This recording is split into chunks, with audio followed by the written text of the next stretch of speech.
Capítulo 46. Investidos de poder. No outono de 1844, o Quórum dos 12 Apóstolos enviou uma carta a todos os santos de todos os lugares. O templo, anunciaram, requer nossa máxima atenção e prioridade. Incentivaram os santos a enviar dinheiro, suprimentos e trabalhadores para acelerar o trabalho. Uma investidura de poder os aguardava. Tudo o que necessitavam era um lugar onde poderiam recebê-la. Os santos sentiam a mesma urgência dos apóstolos. No final de setembro, Peter Mohan escrevera para Willard Richards sobre a nova mina de carvão dos Santos, a 160 quilômetros acima do rio Mississippi. Peter e Mary tinham vendido recentemente sua casa em Nauvoo, usado o dinheiro para comprar a mina para a igreja e mudado com a família para uma cabana rústica próxima ao local de trabalho.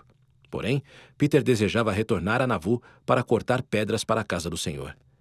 Minha única preocupação, disse a Willard, é que o templo está sendo construído e não tenho o privilégio de ajudar. Com as paredes do templo cada vez mais altas, Brigham estava decidido a continuar o trabalho que Joseph começara. Seguindo o exemplo do profeta, ele orava com frequência com os santos investidos e pedia que o Senhor preservasse e unificasse a igreja. Os batismos pelos mortos, que haviam sido interrompidos depois da morte de Joseph, foram retomados no subsolo do templo. Élderes e setentas voltaram para o campo missionário em grande número. Contudo, os desafios não terminaram.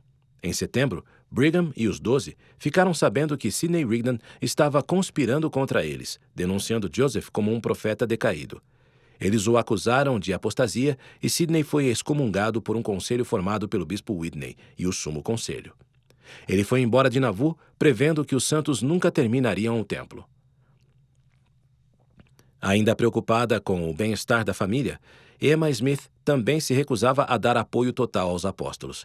Ela estava cooperando com os administradores designados para separar as propriedades de Joseph, mas as disputas pelos papéis de Joseph e outras propriedades a deixaram aborrecida.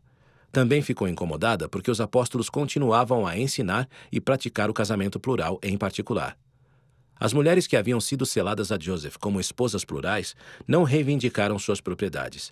Depois que ele morreu, algumas voltaram a viver com a família, e outras se casaram com membros dos 12, que fizeram convênio de cuidar delas e prover para elas na ausência de Joseph.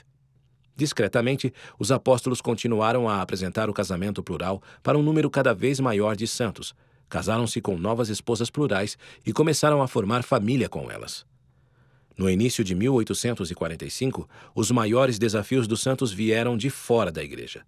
Thomas Sharp e outros 8 homens foram acusados de assassinar Joseph e Hyrum, mas nenhum dos santos esperava que fossem condenados. Os legisladores estaduais procuraram enfraquecer o poder político dos membros da igreja, anulando o estatuto da cidade de Nauvoo. O governador Ford apoiava esses esforços, e no final de janeiro de 1845, a Câmara dos Deputados tirou dos moradores de Nauvoo o direito de elaborar e fazer cumprir as leis, dissolveu a Legião de Nauvoo e acabou com a força policial local. Sem essas proteções legais, Brigham temia que os santos ficassem vulneráveis aos ataques dos inimigos. O templo ainda estava longe de ser terminado, e se os santos fugissem da cidade, dificilmente conseguiriam receber sua investidura. Eles precisavam de mais tempo para terminar o trabalho que o Senhor lhes confiara. No entanto, continuar em Nauvoo, nem que fosse só por mais um ano, poderia colocar a vida de todos em risco. Brigham se ajoelhou e orou para saber o que os santos deveriam fazer. O Senhor deu uma resposta simples: fiquem e terminem o templo. Na manhã de 1º de março, Lewis Dana, de 38 anos, tornou-se o primeiro índio-americano a entrar para o Conselho dos 50. Depois da morte de Joseph, as reuniões do conselho haviam parado, mas, uma vez que o Estatuto de Nauvoo tinha sido anulado e os santos perceberam que seus dias na cidade estavam contados, os 12 reuniram o conselho para ajudar a governar a cidade e planejar sua desocupação. Lewis, membro da Nação Unida, foi batizado com a família em 1840. Ele serviu várias missões, inclusive uma no território indígena no oeste dos Estados Unidos, onde se aventurara pelas distantes montanhas rochosas. Sabendo que ele tinha amigos e familiares entre as nações indígenas do Oeste, Brigham o convidou para se juntar ao conselho e compartilhar o que sabia a respeito das pessoas e das terras naquela região. Em nome do Senhor, disse Lewis ao conselho, estou disposto a fazer tudo o que posso. Ao longo dos anos, os santos ficaram profundamente ressentidos com os líderes da nação por se recusarem a ajudá-los. Os líderes da igreja estavam agora decididos a deixar o país e levar em frente o plano de Joseph de estabelecer um novo lugar de reunião onde poderiam levantar um estandarte para as nações, como profetizado por Isaías, e viver as leis de Deus em paz.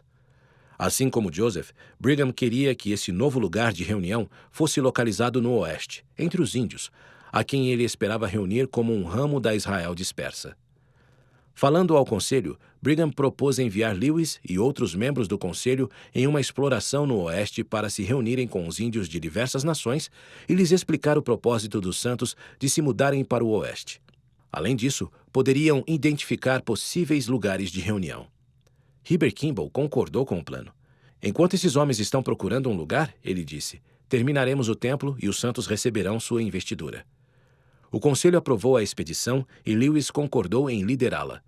Ele participou das reuniões do conselho no restante de março e em abril, orientando os homens sobre a melhor maneira de equipar a expedição e como alcançar os objetivos estabelecidos.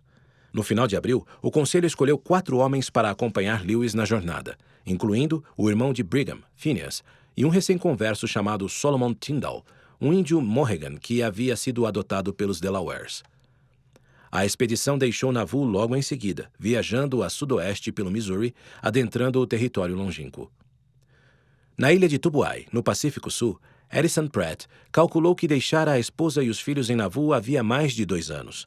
Embora não tivesse dúvidas de que Louisa escrevera para ele, assim como ele escrevera para casa sempre que possível, nenhuma carta da família havia chegado. Apesar disso, sentia-se grato pelo povo de Tubuai, que o fizera se sentir em casa. A pequena ilha tinha cerca de 200 habitantes. Harrison trabalhara duro, aprendera o idioma e fizera muitos amigos. Depois de 1 ano na ilha, batizou 60 pessoas, incluindo Repa, a filha mais velha do rei local. Também batizou o casal Nabota e Teli, que dividia com ele tudo o que tinha e o tratava como se fosse da família. Para Harrison, era um banquete espiritual ouvir Nabota e Teli orando pelos santos em Nauvoo e agradecendo ao Senhor por ter enviado Harrison para servir missão. Embora pensar em Louisa e nas filhas o fizesse querer voltar para casa, ele teve a chance de ponderar sobre as razões do sacrifício que estavam fazendo. Estava em Tubuai por amor a Jesus Cristo e pelo desejo de levar a salvação aos filhos de Deus. Quando atravessava a ilha para visitar os santos tubuaianos, Harrison com frequência sentia um calor e um amor que o levavam, e àqueles à sua volta, às lágrimas. Os laços de amizade que tenho aqui foram criados pelo Evangelho Eterno, escreveu no diário. Harrison ficou sabendo da morte de Joseph Harron 3 meses mais tarde, em julho de 1845, por meio de uma carta de Noah Rogers, seu companheiro de missão, servindo no distante Tahiti. Ao ler sobre os assassinatos, Harrison sentiu o sangue congelar em suas veias. Cerca de 1 semana depois, Noah escreveu novamente a Harrison. Os esforços missionários no Tahiti e nas ilhas vizinhas não tinham sido tão bem-sucedidos quanto os de Harrison em Tubuai, e as notícias de Nauvoo deixaram Noah transtornado. Ele tinha uma esposa e 9 filhos em casa, e estava preocupado com a segurança deles. A família já sofrera muito durante o conflito no Missouri, e ele não queria que precisassem passar por mais provações sem ele por perto. Assim, planejava pegar o próximo navio para casa. Harrison tinha muitas razões para seguir Noah. Com Joseph morto, ele também estava preocupado com a família e com a igreja. Qual será o resultado? Escreveu no diário. Só o Senhor sabe. Noah partiu alguns dias depois, mas Harrison escolheu ficar com os santos tubuaianos. No domingo seguinte, ele pregou 3 sermões no dialeto local e 1 em inglês. Em Illinois, Louisa Pratt visitou os amigos Erastus e Ruhamah Derby, em Bear Creek, uma pequena comunidade ao sul de Nauvoo. Enquanto estava lá, as turbas incendiaram um assentamento de santos próximo a eles. Erastus partiu imediatamente para defender o assentamento, deixando as 2 mulheres guardando a casa no caso de as turbas atacarem Bear Creek também. Naquela noite, Ruhamah ficou tão amedrontada que insistiu em fazer a guarda enquanto Louisa dormia. Quando Louisa acordou de manhã, encontrou a amiga exausta, mas ainda alerta. Elas passaram um dia tenso, mas sem incidentes, e quando a noite chegou novamente, Louisa fez de tudo para convencer Ruhamah a deixá-la fazer a guarda. No começo, Ruhamah pareceu ter medo de confiar nela, mas Louisa finalmente a persuadiu a ir para a cama. Quando Erastus voltou, alguns dias depois, as 2 mulheres estavam exaustas, mas ilesas. Ele contou que os santos do assentamento vizinho estavam vivendo em tendas e carroções, expostos à chuva e ao frio noturno. Quando Brigham ficou sabendo do ocorrido, chamou os santos que viviam fora de Nauvoo para se reunirem na segurança da cidade. Na esperança de conter os ataques da turba e ganhar mais tempo para cumprir o mandamento do Senhor de terminar o templo, ele prometeu ao governador Ford que os santos sairiam da área até a primavera. Quando Luisa ouviu isso, ficou desorientada. Com Addison do outro lado do mundo, sentiu que não teria capacidade nem os recursos para fazer uma viagem sozinha com a família. Quanto mais pensava em deixar Nauvoo, mais ansiosa ficava. Depois de uma semana chovendo, o céu sobre Nauvoo clareou a tempo para a Conferência de Outubro de 1845. O dia estava excepcionalmente agradável quando os santos de todas as partes da cidade subiram a colina e se reuniram no recém-construído salão do primeiro andar do templo. Embora o restante do interior ainda estivesse inacabado, as paredes externas do edifício e o telhado tinham sido concluídos, e a torre do sino brilhava à luz do sol. Enquanto observava os santos entrarem no salão de reuniões, Brigham se sentiu dividido. Ele não queria abandonar o templo nem Nauvoo, mas os ataques recentes das turbas eram apenas um pequeno exemplo do que aconteceria se os santos permanecessem na cidade por muito mais tempo. Naquela primavera, os homens acusados de assassinar Joseph e Hiram tinham sido absolvidos, dando aos santos mais uma prova de que seus direitos e suas liberdades não seriam honrados em Illinois. Os relatos de Lewis Dana sobre a expedição aos índios eram bons, e nas últimas semanas, os apóstolos e o Conselho dos 50 debateram possíveis novos locais de reunião. Os líderes se interessaram pelo Vale do Grande Lago Salgado, do outro lado das Montanhas Rochosas.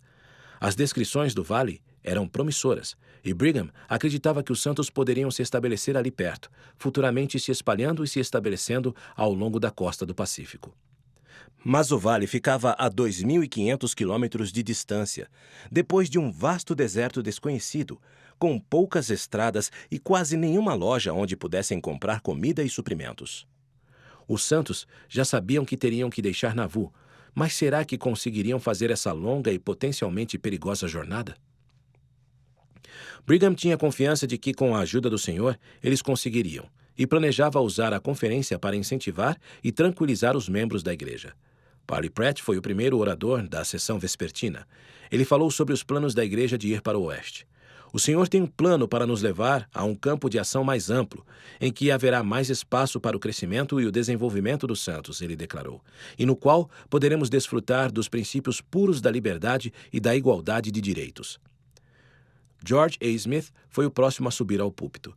Ele falou sobre a perseguição que os santos sofreram no Missouri. Ameaçados por uma ordem de extermínio, saíram juntos do estado sob o convênio de não deixarem ninguém para trás. George desejava que os santos fizessem o mesmo agora e que se esforçassem para ajudar os que não tinham condições de fazer sozinhos a jornada. Quando terminou, Brigham propôs que todos fizessem um convênio uns com os outros e com o Senhor de não deixar para trás quem desejasse ir para o oeste. Heber Kimball pediu um voto de apoio, e os santos levantaram a mão em sinal de sua disposição de cumprir esse convênio. Se forem fiéis a esse convênio, prometeu Brigham, faço agora uma profecia de que o grande Deus proverá o que for necessário a este povo para que cumpra com exatidão tudo o que lhes for pedido. Nos meses após a conferência, os santos usaram cada serra, martelo, bigorna e agulha de costura para montar e equipar carroções para a jornada ao oeste. Os trabalhadores redobraram seus esforços para terminar tudo o que fosse possível no templo e permitir que os santos recebessem as ordenanças antes de partir. Enquanto preparavam o andar superior do templo para as investiduras e os selamentos, os batismos pelos mortos continuavam a ser realizados no subsolo. Sob a orientação do Senhor, Brigham instruiu que os homens não deveriam mais realizar o batismo em favor de mulheres, nem as mulheres em favor dos homens. Durante sua vida mortal, Joseph não recebeu a plenitude da doutrina de redenção. Porém, ele deixou as chaves com aqueles que sabiam como obter e ensinar a esse grande povo tudo o que fosse necessário para sua salvação e exaltação no reino celestial de Deus, ensinou Brigham aos santos no início daquele ano. A mudança na ordenança mostrou que o Senhor continuava a revelar sua vontade a seu povo. O Senhor tem guiado este povo o tempo todo dessa forma, dando-lhe um pouco aqui e um pouco ali, declarou Brigham. Dessa maneira, ele aumentou a sabedoria deles, e aquele que recebe um pouco e é grato, receberá cada vez mais. O andar superior do templo ficou pronto em dezembro, e os apóstolos o prepararam para a investidura. Com a ajuda de outros santos, penduraram cortinas pesadas que dividiam o grande salão em diversas salas, decoradas com plantas e murais. Na extremidade leste do andar, eles separaram um grande espaço para a sala celestial, o lugar mais sagrado do templo, e o adornaram com espelhos, pinturas, mapas e um magnífico relógio de mármore.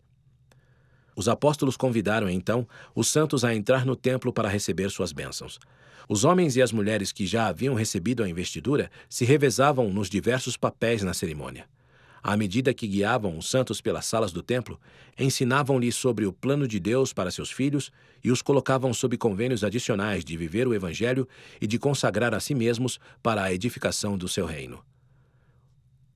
Vlate Kimball e Ann Whitney administravam as ordenanças de ablução e unção às mulheres. Liza Snow as conduzia no restante das ordenanças, auxiliada por outras mulheres que já haviam recebido sua investidura. Brigham chamou Mercy Thompson para trabalhar em tempo integral no templo e ajudar no trabalho que estava sendo realizado lá. No começo do ano, os apóstolos começaram a fazer o selamento dos casais para esta vida e para toda a eternidade. Logo, mais de 1.000 casais receberam um novo e eterno convênio do casamento. Entre eles estavam Sally e William Phelps, Lucy e Isaac Morley, Anne e Philo Dibble, Caroline e Jonathan Crosby, Lydia e Newell Knight, Drusilla e James Hendricks e outras mulheres e homens que haviam seguido a igreja de um lugar para o outro, consagrando a vida para a edificação de Sião. Os apóstolos também fizeram o selamento de filhos aos pais e de homens e mulheres aos cônjuges que já haviam falecido. Joseph Knight Sr., que se alegrara com Joseph na manhã em que chegara com as placas de ouro em casa, foi selado vicariamente à esposa, Polly, a qual foi o primeiro dos santos a ser enterrado no condado de Jackson, Missouri.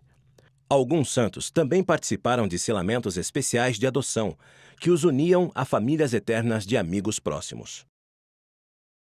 O plano do Senhor de unir os santos e as famílias em uma corrente ligada a Ele e uns aos outros, por meio do sacerdócio, tornava-se realidade a cada ordenança realizada no templo.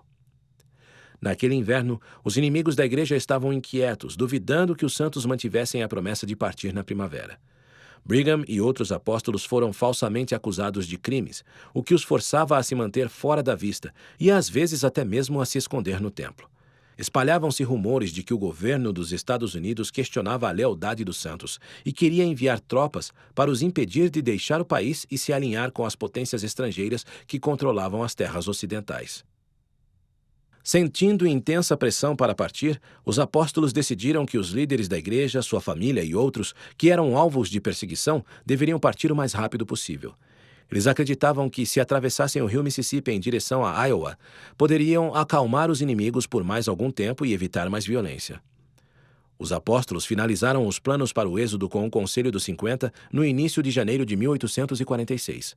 Antes de partir, nomearam agentes para administrar as propriedades que estavam sendo deixadas e vender o que pudessem para ajudar os pobres a fazer a jornada. Também decidiram que alguns homens ficariam para terminar e dedicar o templo. Brigham e os 12 estavam agora decididos a reunir os santos nos vales além das montanhas rochosas. Depois de orar e jejuar diariamente no templo, Brigham teve uma visão de Joseph apontando para o topo de uma montanha, com uma bandeira tremulando sobre ela como um estandarte.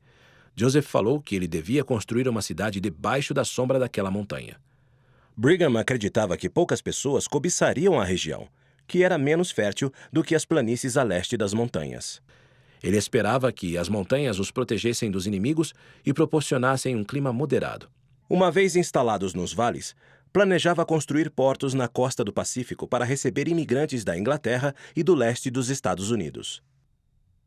O conselho voltou a se reunir 2 dias depois e Brigham ponderou novamente sobre o desejo de Joseph de cumprir a profecia de Isaías e criar um estandarte para as nações.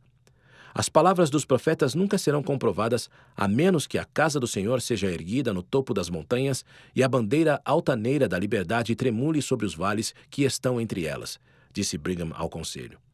Sei onde fica o local e sei como fazer a bandeira, declarou. Em 2 de fevereiro, depois de milhares de santos terem recebido as ordenanças, os apóstolos anunciaram que o trabalho no templo seria suspenso para que se preparassem os barcos que transportariam os carroções pelo gelado rio Mississippi.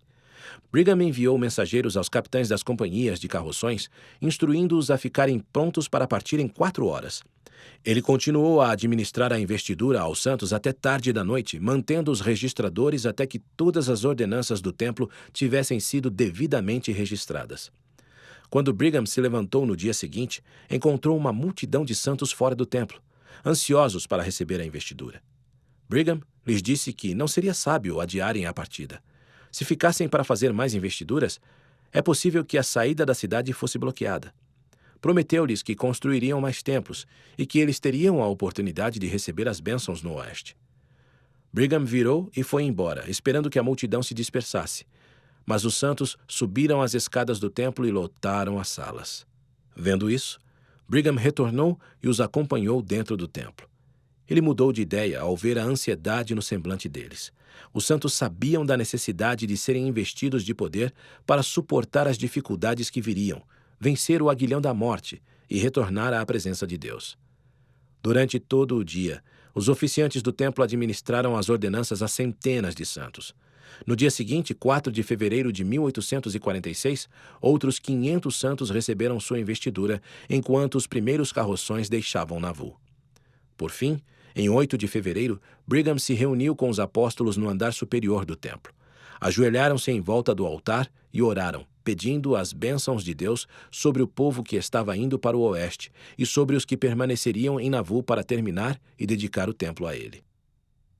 Nos dias e nas semanas seguintes, as companhias de santos entraram com os carroções e os bois nos barcos que os transportaram para a outra margem do rio, juntando-se a outros que já haviam feito a travessia. Enquanto subiam uma encosta íngreme, a alguns quilômetros a oeste do rio, eles olharam para Nauvoo e se despediram do tão amado templo. Dia após dia, Louisa Pratt observava os amigos e vizinhos deixarem a cidade. Ainda temia a ideia de ir para o oeste sem a ajuda e a companhia de Addison. Todos esperavam que a jornada fosse repleta de perigos imprevistos, mas até agora ninguém havia perguntado se ela estava preparada para fazê-la. E nenhum dos homens que havia chamado Addison para servir missão havia se oferecido para ajudá-la. Um dia, depois de expressar seus sentimentos, uma amiga lhe disse: "Irmã Pratt, eles esperam que você seja esperta o suficiente para ir sozinha, sem ajuda, e até mesmo que ajude os outros."